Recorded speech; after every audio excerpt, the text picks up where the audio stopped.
আগের ভিডিওতে আমরা দেখলাম যে একটা আয়নীয় যৌগের সংকেত কিভাবে লিখতে হয়, ঠিক আছে।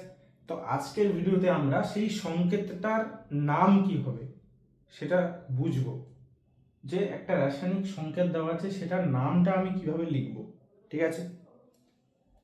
তো আগের ভিডিওতেই আমরা জেনেছি যে আয়নীয় যৌগ দুটো অংশ দিয়ে তৈরি হয়, একটা থাকে ধনাত্মক আর একটা থাকে ঋণাত্মক। এবার ধনাত্মকের দুটো অংশ ছিল আমার, একটা ছিল আয়ন হতে পারে বা মূলক হতে পারে। ঋণাত্মকেও একই জিনিস ছিল, যে ঋণাত্মকও একটা আয়ন হতে পারে বা মূলক হতে পারে। প্রবাবিলিটি দুটো করেই, ঠিক আছে। তো ধনাত্মকে আয়ন যদি হয়, ঠিক আছে, ধনাত্মক অংশটা যদি আয়ন হয়, যদি আয়নীয় যৌগের ধনাত্মক অংশটা আয়ন হয়, তাহলে শুধু মৌলটার নাম বসে, বোঝা গেল। শুধু মৌলটার নাম বসে, যেমন যদি সোডিয়াম আয়ন থাকে Na+, তাহলে শুধু সোডিয়াম বলবো, বোঝা গেল। আর যদি মূলক থাকে তাহলে মূলকটারই নাম হবে, মূলকের নাম। মূলকের ক্ষেত্রে এটা এখানেও প্রযোজ্য, যে সেটা ধনাত্মক মূলক হোক বা ঋণাত্মক, সেটা থাকলে আমরা মূলকের নামই বলবো, বোঝা গেল। কিন্তু ধনাত্মক অংশ যদি আয়ন থাকে, আয়নটা যদি ধনাত্মক অংশ যদি আয়ন থাকে, তাহলে আয়নটার নাম বলবো না, শুধু মৌলটার নাম বলবো। আর ঋণাত্মক অংশে যদি আয়নটা থাকে, তাহলে তখন আমাকে মৌলর নামটার সাথে আইড কথাটা যোগ করে দিতে হবে।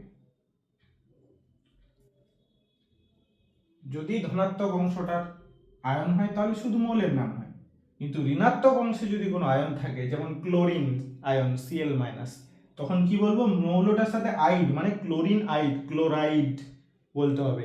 সালফার যদি থাকে তাহলে সালফার আর আইড, সালফাইড। অক্সিজেন আয়ন যদি থাকে তাহলে অক্সিজেন প্লাস আইড, অক্সাইড, বোঝা গেল। এবার আরো ক্লিয়ার হয়ে যাবে উদাহরণগুলো দিলে। আমরা এটাকে নাম্বারিং করে নিই, 4টা পয়েন্টকে, এটাকে নাম্বার দিয়ে দিই।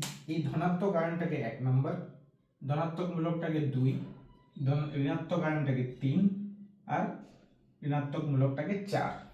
তাহলে আমরা 4টা কম্বিনেশনেই নাম দেখবো, তাহলে আমাদের পুরো কনসেপ্টটা ক্লিয়ার হয়ে যাবে যে কিভাবে আমাকে নামকরণ করতে হবে, ঠিক আছে।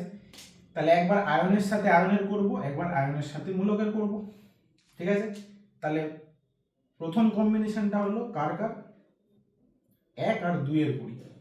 তাহলে সেটার এক্সাম্পল হলো আমার NaCl। এবার আমরা জানি NaCl কি, Na প্লাস হিসাবে আছে, Cl মাইনাস হিসাবে। তাহলে এটা কি ধনাত্মক একটা আয়ন আর ঋণাত্মকও একটা আয়ন, বোঝা গেল। তাহলে এটা এই দিকটা হলো আমার 1 আর এই দিকটা হলো 3, বোঝা গেল। ধনাত্মক আয়ন আছে, ঋণাত্মক আয়ন আছে। কি বললাম, ধনাত্মক আয়ন যদি থাকে শুধু মৌলের নাম হয়, তাহলে কি আয়ন, এটা সোডিয়াম, তাহলে কি হবে, শুধু শুধু সোডিয়াম,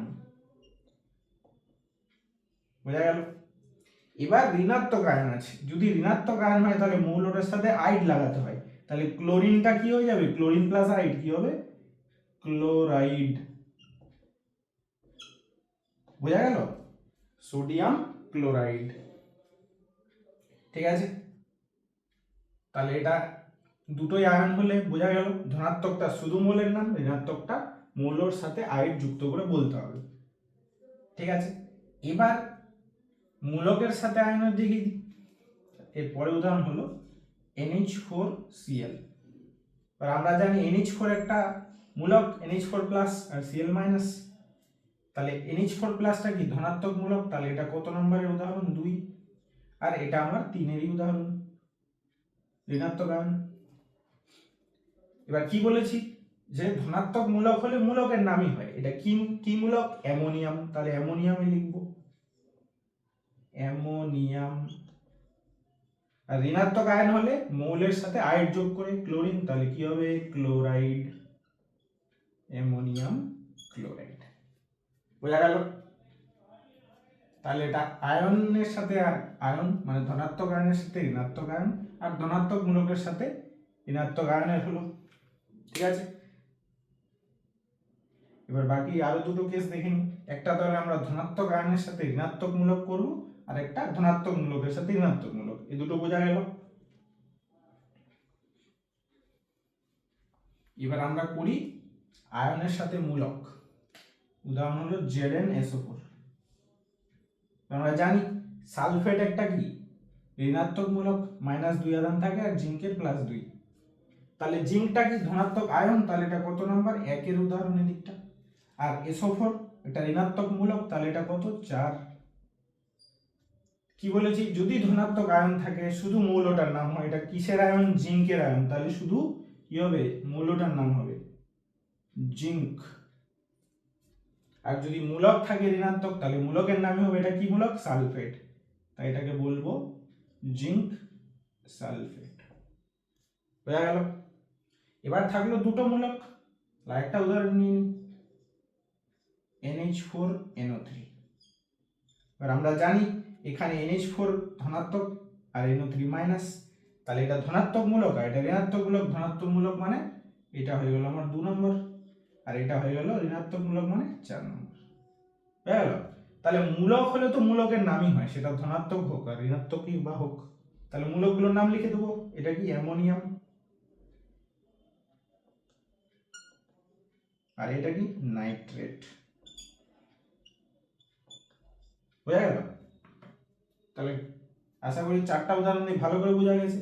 যেহেতু মূলক দুটো আছে তাই মূলকের নামই হয়। তাহলে ধনাত্মকে আয়ন থাকলে শুধু মৌলটার নাম লিখবো, ঋণাত্মক আয়ন থাকলে মৌলটার সাথে আয়ন যোগ করে লিখবো।